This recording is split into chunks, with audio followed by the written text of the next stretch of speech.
Buenos días.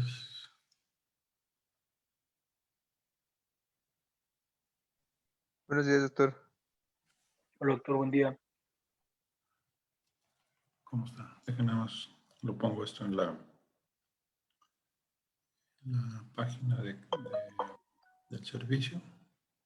Dame 2 minutos, Poncho, y comenzamos. Sí, doctor.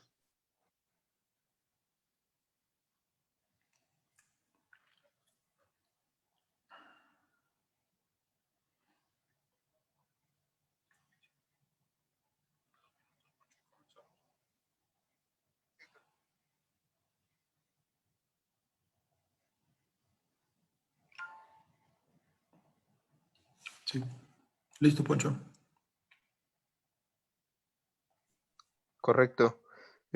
Bueno, buenos días. El día de hoy toca revisar el tema de tumores cardíacos, un tema importante, no tan frecuente, pero que siempre es sujeto a que se pregunte en diversas, pues, exámenes. Como lo vamos a comentar, vamos a ver aspectos claves de los mismos y vamos para adelante. Eh, Se trabó. ¿Avanzó la pantalla en su computadora? No, aún no. Ya. Bueno, dentro de la carta descriptiva del tema a tratar, pues vamos a ver una breve introducción acerca de los tumores cardíacos, la presentación clínica como tal de ellos, el abordaje diagnóstico y vamos a ver los principales tumores benignos y malignos. Todos hablamos de tumores primarios del corazón, no vamos a hablar prácticamente nada de tumores metastásicos, nos vamos a concentrar en los tumores primarios. Dentro de la introducción, pues bueno, los tumores cardíacos son una patología infrecuente, representan apenas el 0.001% hasta 0.03% de esta patología. Cada vez se observan con mayor frecuencia y aparecen más publicaciones al respecto. Por lo tanto, la incidencia ha ido cambiando durante la última década hasta la actualidad, donde en algunas literaturas se dice que estamos cerca de alcanzar el 1% dentro de la tasa de frecuencia de esta patología. La mayoría de los tumores son de origen mesenquimatoso, lo cual nos quiere decir que tiene una diferenciación completa en cuanto a su estirpe celular.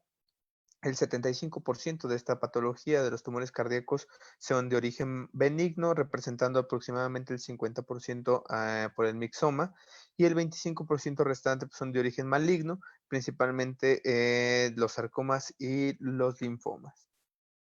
Dentro de la clasificación, pues bueno, la clasificación los divide en benignos y malignos. Recordar que en una pregunta clave que por ahí nos podemos encontrar o que ya nos encontramos acerca de los tumores es que ¿dónde se ubican principalmente los tumores de origen maligno? Los tumores de origen maligno se ubicarán principalmente dentro del hemicardio derecho, los tumores de origen benigno se ubicarán principalmente del hemicardio izquierdo. Aquí tenemos la clasificación de los tumores benignos, principalmente recordar que del 75% aproximadamente, el 50% va a ser el mixoma, posteriormente el rhabdomioma, el fibroma, fibroblastoma papilar, que es común que se pueda confundir con otras entidades, lo vamos a comentar más adelante, lipoma, los hemangiomas, y de diferente estirpe celular, hasta tener los tumores endocrinos, como es el tumor tiroideo y los paragangliomas, que no van a ser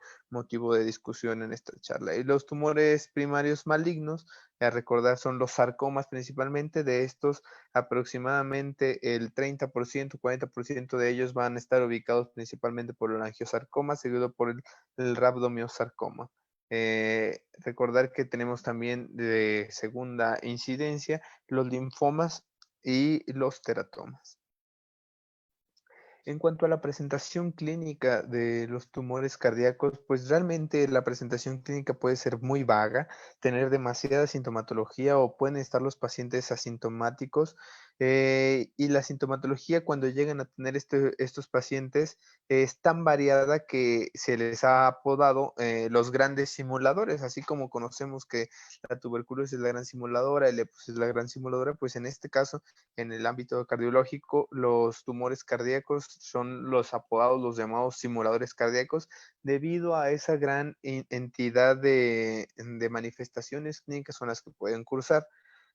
Las manifestaciones clínicas estarán invariablemente dadas debido a la localización del tumor, si se encuentra en el hemicardio izquierdo, dependiendo en la superficie, si se encuentra en la superficie auricular, la superficie ventricular de la válvula mitral, se encuentra a través del tracto de salida, en el hemicardio derecho si se encuentran principalmente a través de la válvula pulmonar, la obstrucción del flujo a través del ventrículo derecho. Todo eso nos dará la sintomatología. Si el tamaño del mismo, no es lo mismo tener una masa miocárdica antes del diagnóstico de un tumor, de una masa pequeña de 1 o 2 milímetros, a tener masas voluminosas arriba de 5 milímetros que protruyen, perdón, a través de la válvula, que tienen hay fenómenos mecánicos y que pueden llegar a tener fenómenos embólicos. La movilidad de los mismos, no es lo mismo tener una masa móvil pediculada, una masa totalmente fija al endocardio, que eso también nos va a dar diferentes características dentro de este espectro que va desde los pacientes asintomáticos hasta los pacientes con gran sintomatología. La friabilidad del tejido histológico de cada tumor será de gran importancia.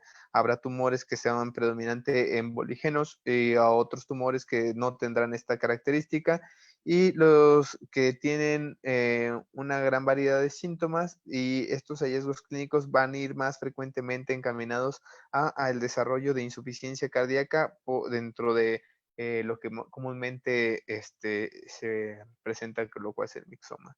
Las manifestaciones clínicas las podemos dividir en 4 categorías.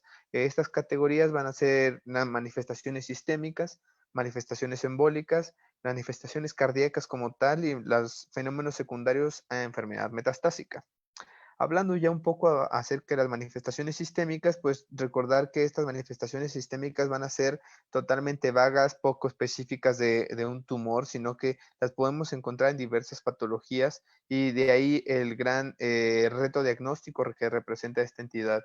Los síntomas constitucionales como la fiebre, la pérdida de peso, los escalofríos, la astenia, la dinamia, el malestar general, estos se cree que están producidos en esta entidad por los productos de liberación secretados por el propio tumor o por la necrosis tumoral que llega a tener este tumor debido a si son de crecimiento rápido, de crecimiento lento, tiene una necrosis central, entonces esta necrosis tumoral puede causar estas manifestaciones sistémicas. Como lo comenté anteriormente, esta patología, más bien estas manifestaciones son poco específicas de tumores, por lo cual pues entrará ahí el diagnóstico diferencial con otras enfermedades sistémicas autoinmunes, desde las vasculitis hasta las enfermedades infecciosas. Por lo tanto, no pasarlas por alto, pero siempre recordar que los tumores también pueden tener este tipo de presentaciones. Algo característico son los fenómenos embólicos, la liberación de émbolos tumorales, ya sea por el propio tumor, esto debido a la friabilidad del tejido, dependiendo de la histología, o por la formación de tromboémbolos desde la superficie del mismo. Recordar que los tumores cardíacos, así como cualquier tumor y el cáncer, tienen esa patogenia de crear fenómenos embólicos a distancia.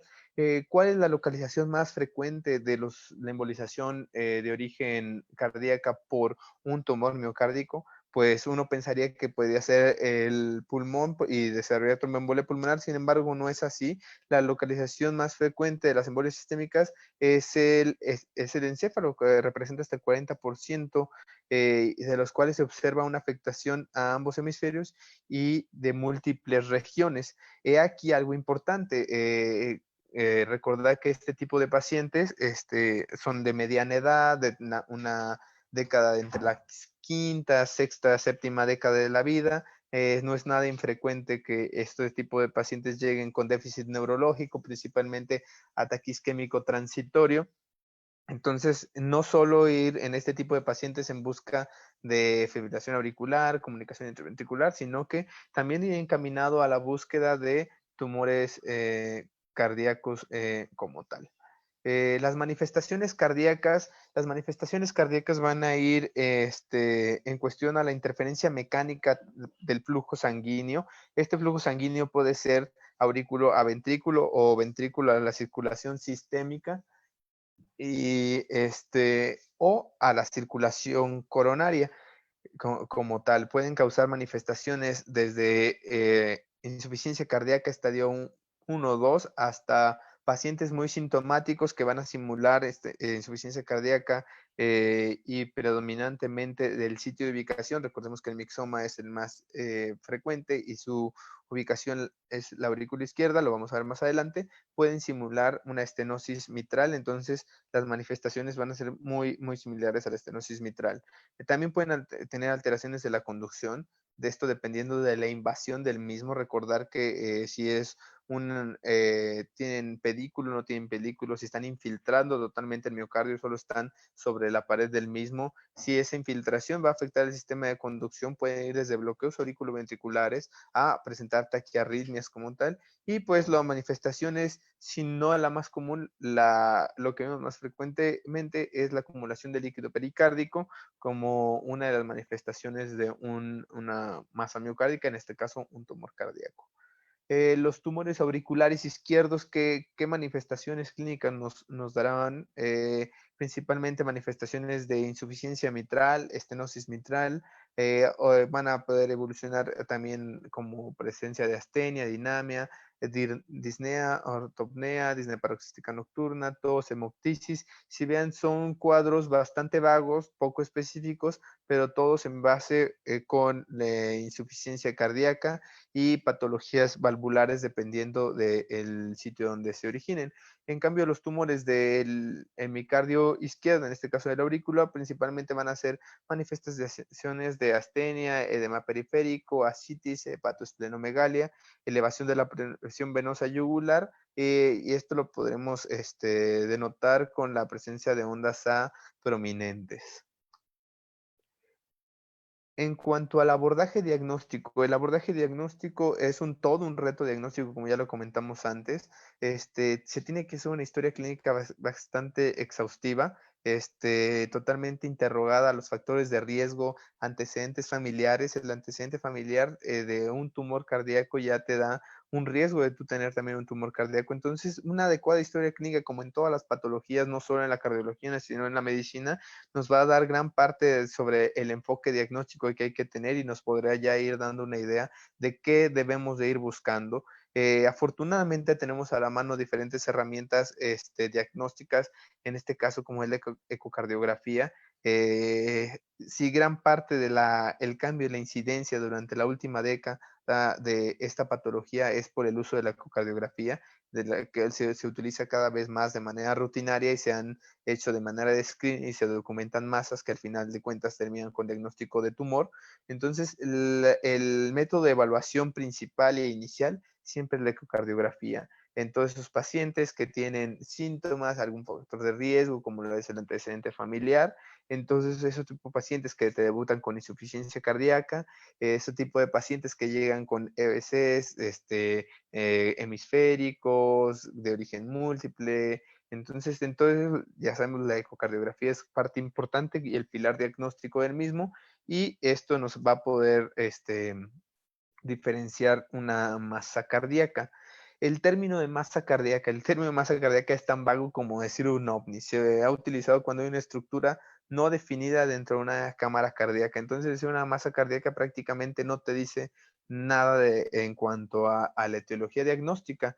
Sin embargo, pues existen otros métodos diagnósticos que con el advenimiento de la tecnología cada vez nos van dando un poco más de certeza a nosotros poderle cambiar ese concepto de masa cardíaca a irlo pudiendo llamar trombo, a irlo llamando tumor, como es el uso del ATAC y la resonancia magnética. Estos son superiores para la caracterización de la misma.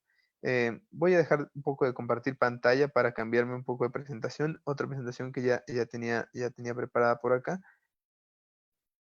¿Ya la ven?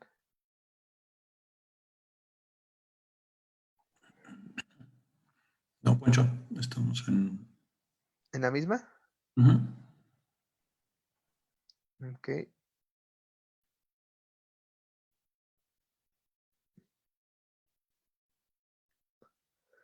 Ya ven, la diapositiva es una diapositiva negra. Sí, Ponchito se ve. Ok, en cuanto, esto es breve, seguimos con lo mismo prácticamente, la introducción sobre las masas cardíacas, recordar que representa un grupo diverso de patologías en las cuales se engloban trombos, neoplasias, como son lo que estamos viendo el tema actual, tumores benignos y malignos y las vegetaciones, además de las variantes normales que pueden simular tumores o pueden causar ahí falsos positivos, como son la válvula de Eustaquio y la red de Chiari, y nos va a permitir tener diferentes posibilidades diagnósticas. Ahí les voy a poner esta diapositiva. Diferentes variantes y artefactos que pueden dar desde falsos positivos a falsos negativos. Recordar la evaluación ecocardiográfica de las masas cardíacas depende fundamentalmente de la capacidad para distinguir los hallazgos normales de los anormales. Uno de estos, o un ejemplo que podemos dar es el efecto que dan las reverberancias, que a menudo son confundidos por patologías. Y aquí pues tenemos una imagen ahí en el ventrículo izquierdo, asociada a la pared ventricular sobre el septum, que pues inmediatamente pues no sabes que, o sea, sabes que hay una masa, pero es imposible identificar si su origen es un trombo, si es un tumor, si es una vegetación. Entonces aquí hay estructuras susceptibles de falsos positivos, dependiendo de lo que tú estés examinando en ese momento y la cavidad examinada, por lo cual tenemos que tener cuidado de que no todo lo que se ve en un ecocardiograma es anormal y no todo lo que se ve anormal tiene que ser en este caso un tumor o una masa miocárdica. Aquí tenemos lo que vamos a poder encontrar en la aurícula derecha, en la aurícula izquierda, el ventrículo derecho y el ventrículo izquierdo, que es normalmente encontrado y que podemos pues, muy fácilmente confundirlo.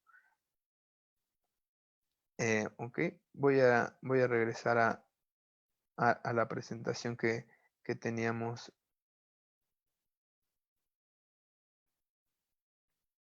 actual. Voy a compartirles pantalla. Ok.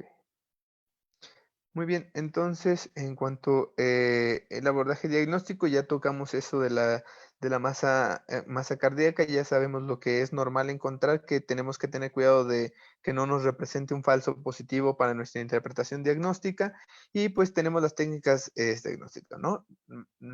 La ecocardiografía con una mayor rentabilidad. Es muy susceptible, pero poco específica, como ya lo comentamos. El diagnóstico es fundamentalmente a través de las técnicas de imagen.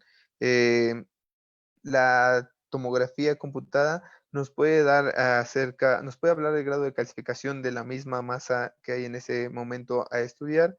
Y el advenimiento de la resonancia magnética nos permite una mejor caracterización tisular, especialmente dado por la resonancia magnética en las diferentes fases en las que se estudia, ¿no? T1, T2, los cines y el realce tardío por gadolinio. Además, permite un estudio del mediastino y la extensión de la enfermedad.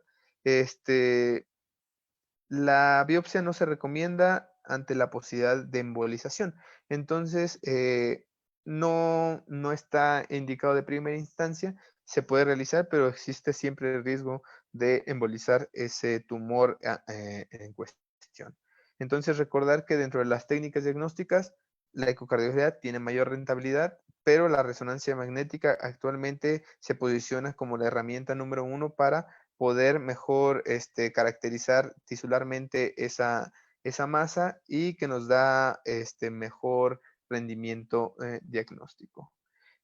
Ahora sí, entrando ya en materia de lo que son los tumores cardíacos, entrar con los tumores cardíacos primarios y de origen benigno. Recordar que los mixomas son los más frecuentes. La localización más frecuente es a través de la aurícula izquierda, representa aproximadamente el 83% de todas las veces que se presenta, principalmente en lo que es la fosa oval.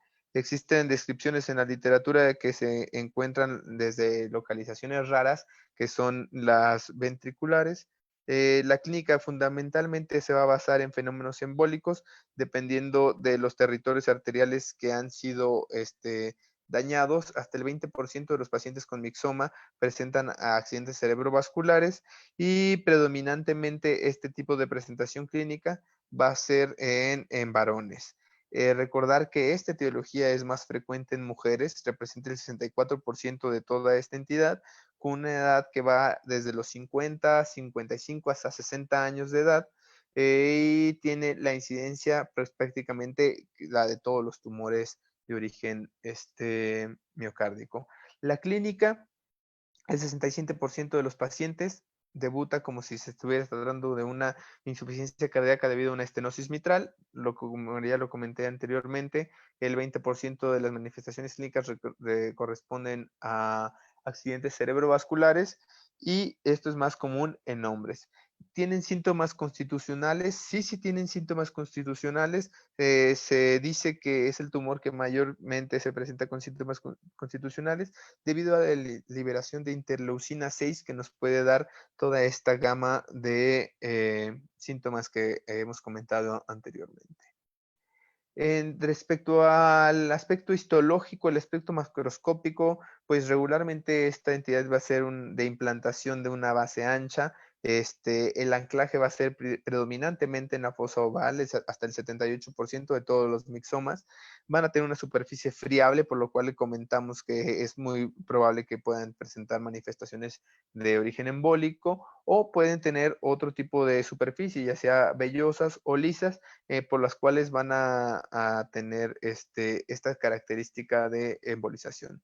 De acuerdo al aspecto microscópico, las células características van a ser células lipídicas, regiones mixomatosas, hemorrágicas, ahí puede haber células de colágeno, zonas un poco calcificadas, células de origen desconocido mesenquimal, que van a secretar dentro de toda su patología factor de crecimiento transformante. Aquí vemos una imagen al microscopio de lo que es el análisis con tinciones de hematoxilina y eosina, de lo que va a ser un mixoma miocárdico. En cuanto a las técnicas diagnósticas para llegar al diagnóstico de un mixoma, pues recordar, ya lo dijimos, lo más rentable es inicialmente una ecocardiografía.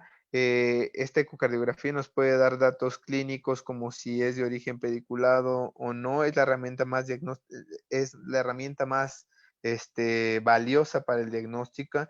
Nos puede dar si tiene un tallo, si este tallo es móvil, si es pedunculado, si tiene una localización pertinente o importante como para sospechar en un mixoma. Recordar lo que dijimos en la diapositiva previa, que se localiza principalmente en la fosa oval.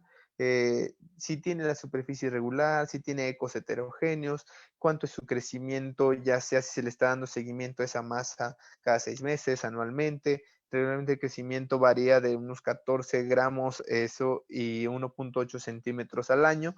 Eso hablando de la ecocardiografía. En base con la tomografía, esta va a tener bajas atenuaciones y va a demostrar una heterogénea disposición de lo que va a ser esta masa, con grandes predominio de calcificaciones. Y en cuanto a la resonancia magnética, esta es otra pregunta que por ahí nos podemos encontrar en los exámenes, cómo se ve un mixoma en la resonancia magnética, ¿no? En las diferentes fases.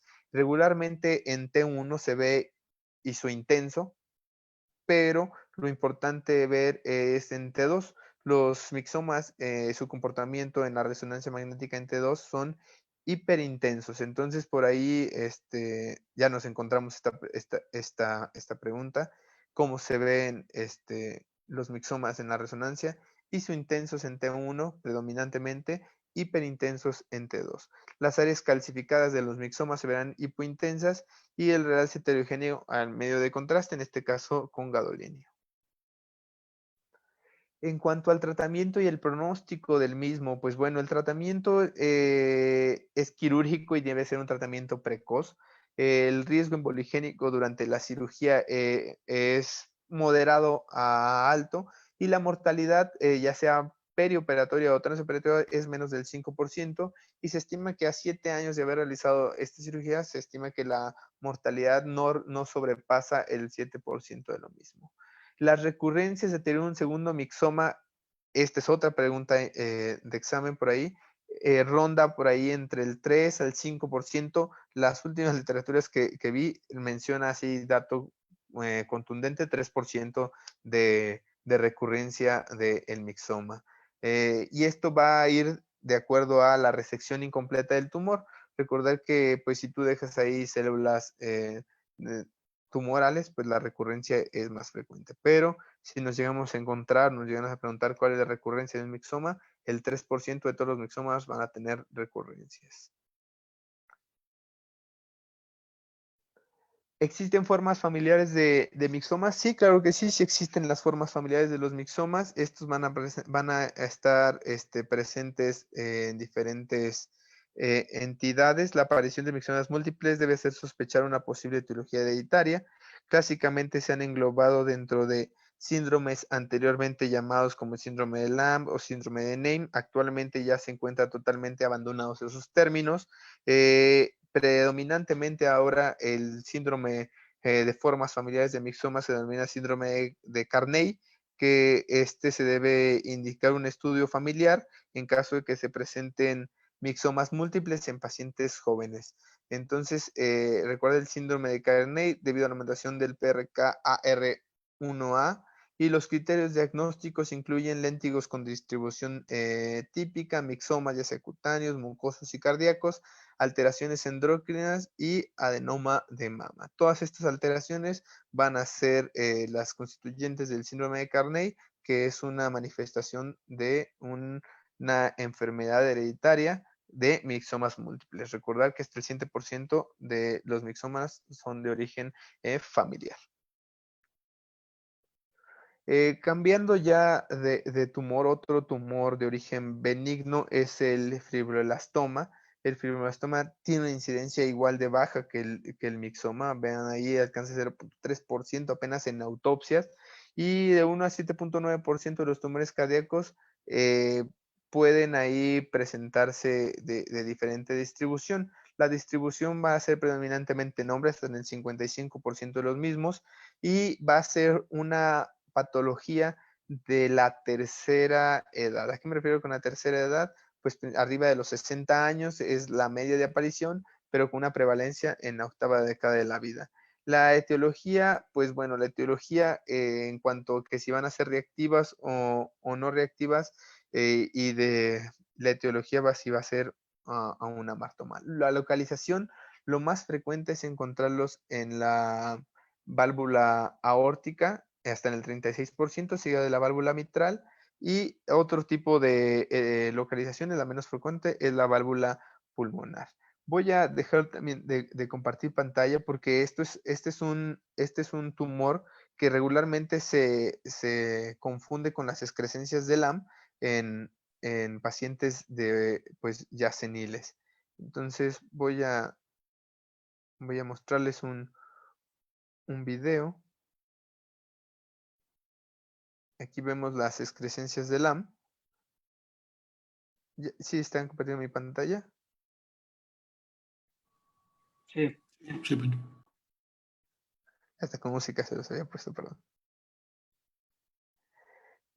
Ahí vemos cómo en este eje largo parasternal vemos la válvula aórtica y aquí vemos cómo de manera nos enseñan gráficamente lo que pareciera ser pues ahí desde vegetaciones, masas, tumores, y sin embargo pues estas son las excrescencias de Lamb que no tienen malignidad, pero que se pueden confundir con los fibroelastomas.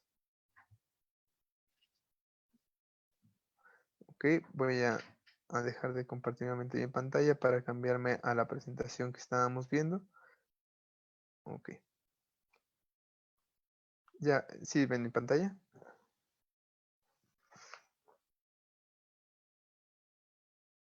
Ok. ¿Cuál es la clínica e histología de los fibroblastomas? Bueno, la clínica, pues pueden ser desde asintomáticos totalmente. De acuerdo a la localización, podremos diferenciar diferentes manifestaciones clínicas. Si se encuentran sobre la válvula mitral, serán principalmente manifestaciones embólicas. principalmente con un accidente cerebrovascular entre el 16 al 34%.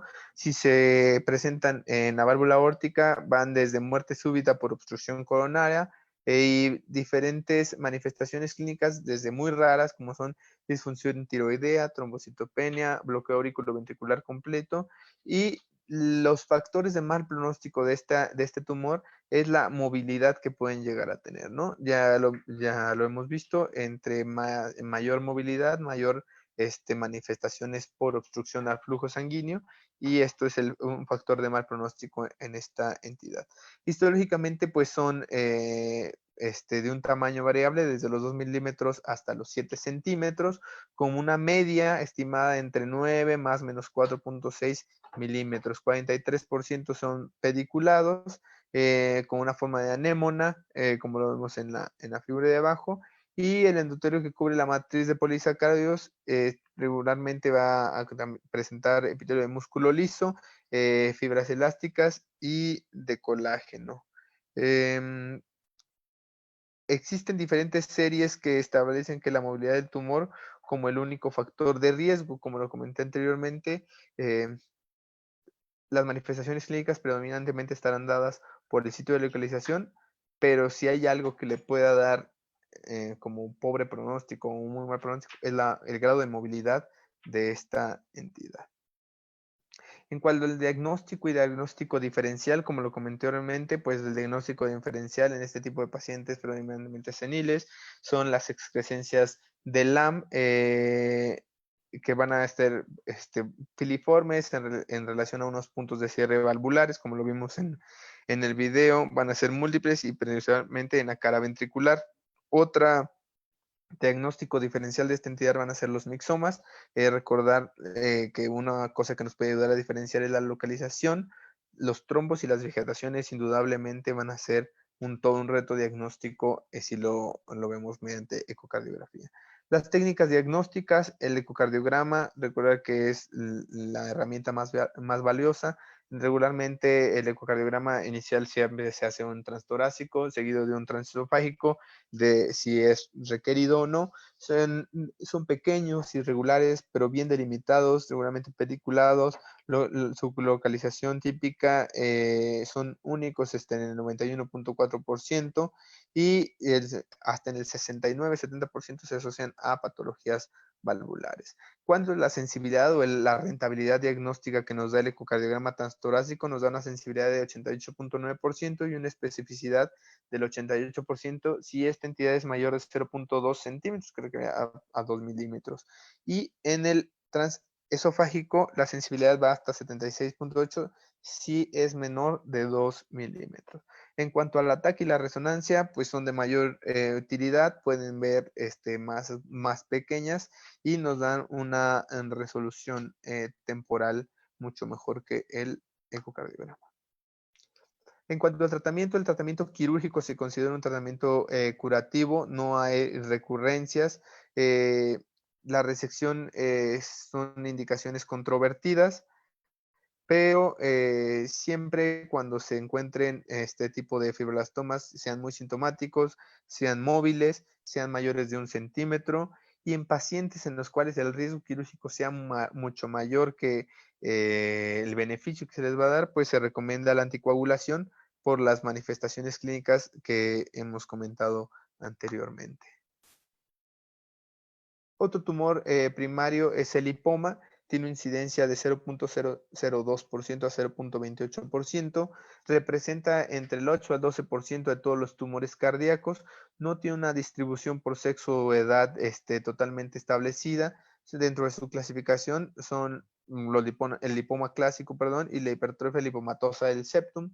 La etiología de los lipomas extracardíacos son principalmente mutaciones en el cromosoma 12 en el brazo largo, en el segmento 15, y esta no está tan relacionada con tumores cardíacos. En cuanto a la localización de la histología, se pueden localizar en cualquier cámara, predominantemente en el ventrículo izquierdo y la aurícula derecha. Subendocárdicos, si tienen localización subendocárdicos, regularmente serán de origen senil, hasta el 50%. Si se encuentran en el subepicardio, serán principalmente del 25% y intramicárdicos en el otro 25%. En cuanto a la histología, principalmente, como ya sabemos, células grasas maduras, tejido fibroso y grasa, grasa marrón. El diagnóstico, bueno, la técnica y la resonancia son técnicas diagnósticas de gran utilidad que nos van a permitir una mejor caracterización que la ecocardiografía. La resonancia magnética es virtualmente diagnóstica. El tratamiento, pues siempre va a ser la resección quirúrgica en pacientes, sintomáticos. En cuanto a la hipertrofia lipomatosa del septum, es una enfermedad benigna consistente con el acúmulo de grasa no encapsulada a nivel de lo que va a ser el septum interauricular. Se trata de una patología frecuente, descrita hasta el 2.2% de toda la población general. Se asocia con una edad avanzada, pacientes varones y que padezcan obesidad. Parece que también tiene una asociación con enfermedad coronaria, sin embargo, esto pues no está totalmente descrito, y el diagnóstico se basa en el ecocardiograma cuando el septum es mayor a 2 centímetros y en la tomografía y en la resonancia magnética. Entonces, cuando el septum es mayor a 2 centímetros, tenemos este tipo de factores de riesgo, pues siempre pensar en hipertrofia lipomatosa del septum. En cuanto al tratamiento, se reserva para los pacientes nuevamente sintomáticos y en caso de presentar arritmias supraventriculares se refiere a un tratamiento médico, y si se produce obstrucción a través de lo que va a ser el tracto de Sayas, a través de un síndrome obstructivo por esta entidad, se prefiere lo que va a ser la resección quirúrgica. Continuando con los tumores, pues tenemos el rhabdomioma, es el tumor cardíaco más frecuente, benigno más frecuente en la infancia, perdón. El 80% son diagnosticados en menores de 1 año, tiene una fuerte relación con la esclerosis tuberosa, el 40% de ellos se engloba en este síndrome de esclerosis tuberosa. La localización más frecuente es ventricular y suele ser o de origen localización múltiple, incluso si se trata de formas esporádicas, no solo relacionadas con el síndrome anteriormente comentado. Las células típicas de este tumor son las células en araña, ricas en glucógeno. La evolución natural es hacia la regresión, por lo cual no suele precisar tratamiento. En caso de producir arritmias o clínica por obstrucción, se recurre a resección quirúrgica.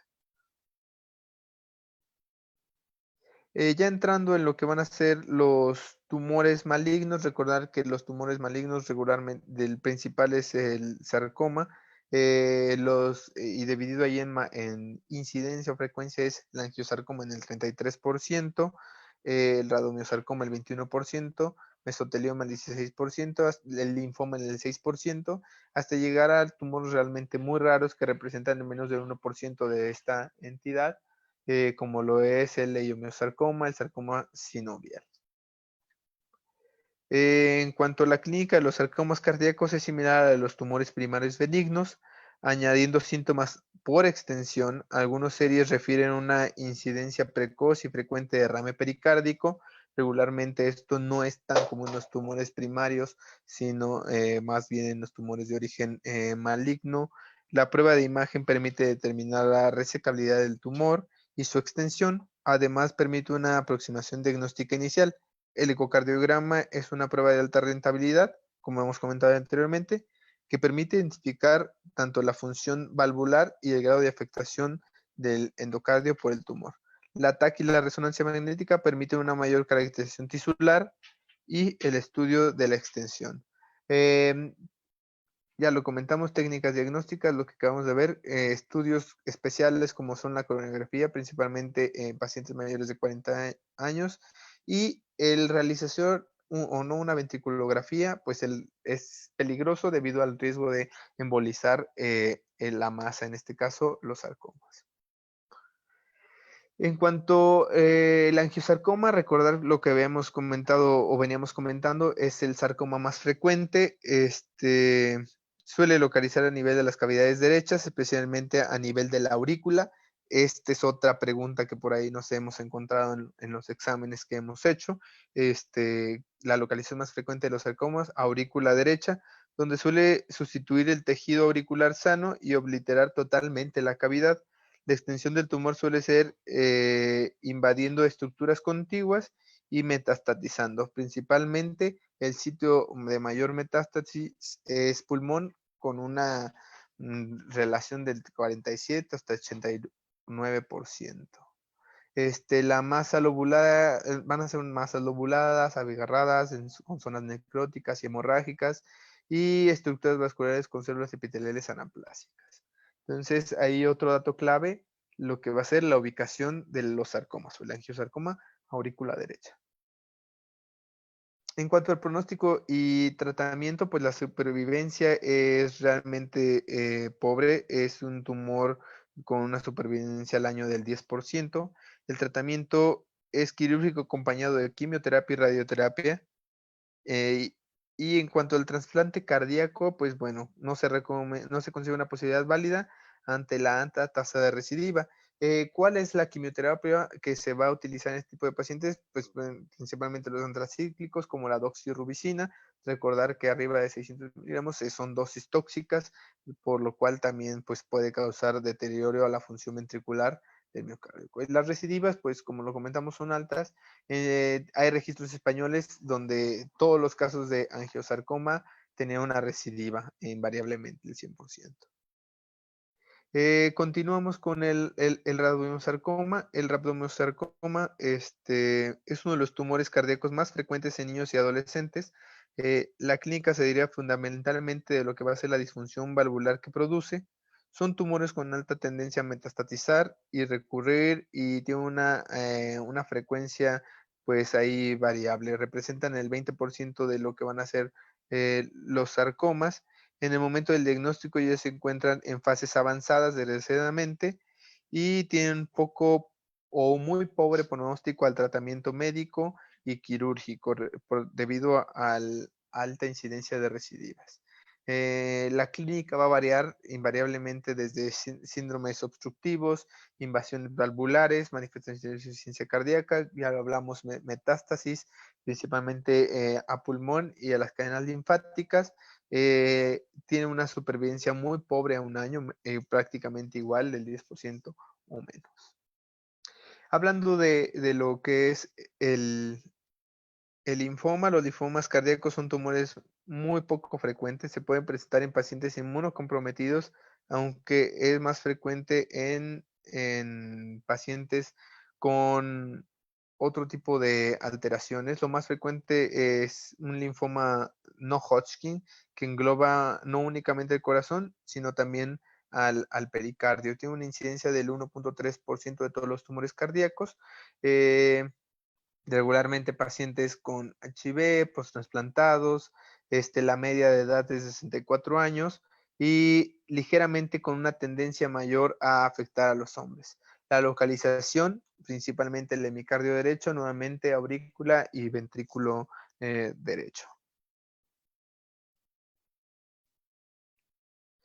En cuanto al diagnóstico y clasificación, pues bueno, la clasificación de lo que van a ser los linfomas, actualmente se dividen en células B grandes, que representa hasta el 81% de esta entidad, seguido por células más raras, como van a ser linfoma de células pequeñas no hereditarias, linfoma inmunoblástico, linfoma de células pequeñas hendidas, el linfoma de Burkitt. En cuanto al tratamiento, se basa fundamentalmente en quimioterapia con varias pautas descritas. Esto ya es muy especializado del hematólogo. Lo que regularmente se da van a ser ciclos de CHOP más rituximab, más radioterapia. La cirugía, pues bueno, ahí tiene poco o escaso beneficio. En cuanto al rituximab, se ha dicho que mejora ligeramente el pronóstico, pero sin embargo la supervivencia en este tipo de tumor nuevamente es pobre, menos de 2 meses. Ya hablando de lo que van a ser las metástasis cardíacas, son 100 veces más frecuentes que los tumores primarios. Su incidencia puede ser infraestimada y se ha descrito la afección cardíaca hasta en el 25% de los pacientes. La estirpe del tumor primario varía de la función de la serie, y siendo mama, pulmón y el melanoma los más frecuentes que metastatizan al miocardio, como lo vemos en la gráfica de abajo. La vía de invasión puede ser ya sea sanguínea, linfática y por contigüidad o transvenoso. Las metástasis por vía sanguínea se implantan con frecuencia a nivel del miocardio y por vía linfática, perdón, en el pericardio. El carcinoma de células renales es un ejemplo clásico de lo que es la extensión transvenosa. Lo que va a tener la afectación del pericardio es más frecuente que los que tienen crecimiento intracavitario, que son de origen más raro. La extensión cardíaca de los tumores no implica un empeoramiento en el pronóstico del paciente, pues se tratan de fases avanzadas de la enfermedad y el tratamiento prácticamente es sintomático.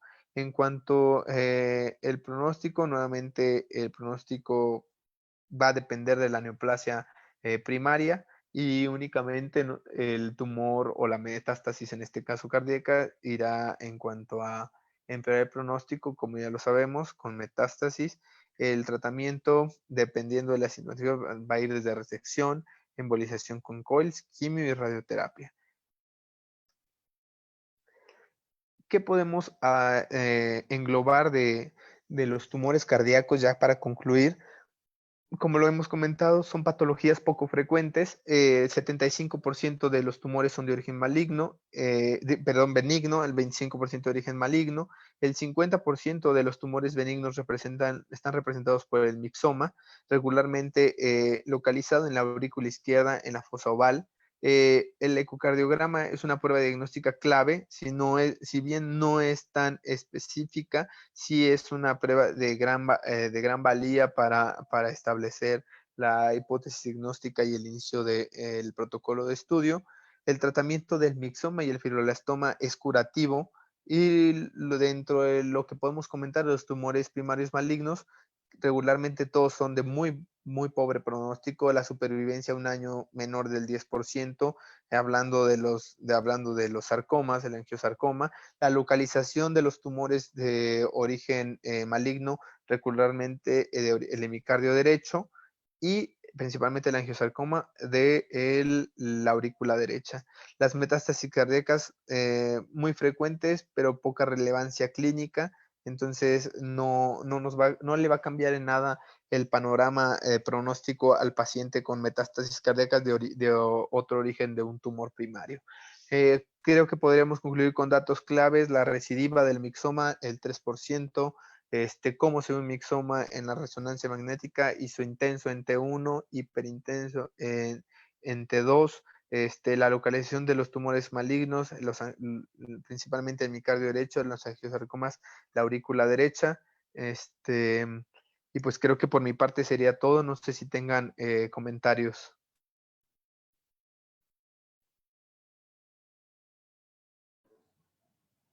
¿Dudas o preguntas, residentes? Fer, Fernanda. No, Doc, todo bien, gracias.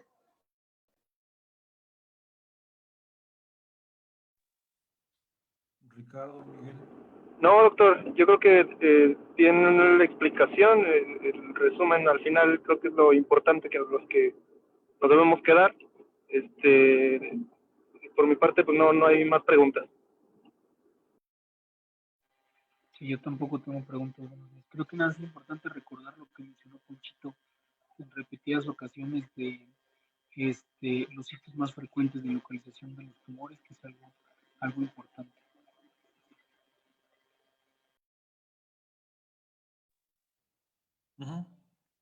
Sí, claro, tratar de complementar la imagen diagnóstica del eco con resonancia, como dijo Alfonso. ¿Los enviarías a coronariografía, Poncho, antes de de cirugía, de resección de tumor.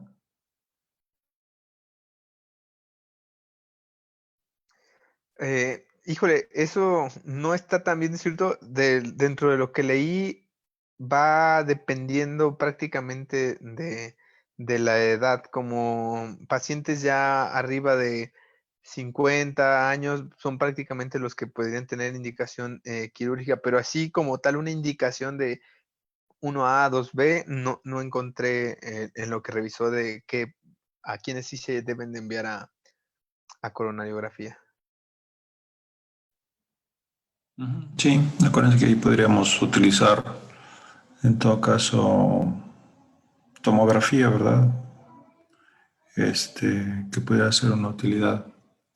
Si los cirujanos se ponen a querer saber si van a tener que hacer un doble procedimiento en el mismo tiempo, ¿no? Cosa en realidad rara. Casi siempre van por el tumor, ¿verdad? La extracción del tumor y hasta ahí termina ese tipo de esa cirugía, ¿no?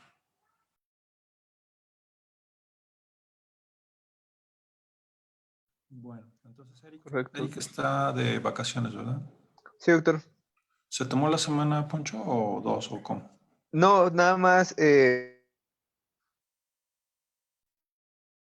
pidió, entonces va de lunes a lunes. Ok, bueno. ¿Ingreso no hubo? No, doctor, nada. Seguimos sin paciente. ¿Y doña Lucía, o cómo se llama? Sí, Lucía. Se fue de alta, doctor.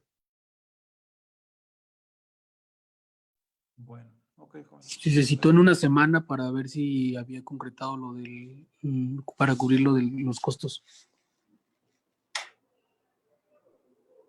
Sí, perfecto. Ok. Bueno, muy bien. Pues nos vemos en unos 25 minutos ahí en el hospital. Correcto, Gracias. doctor. Doctor.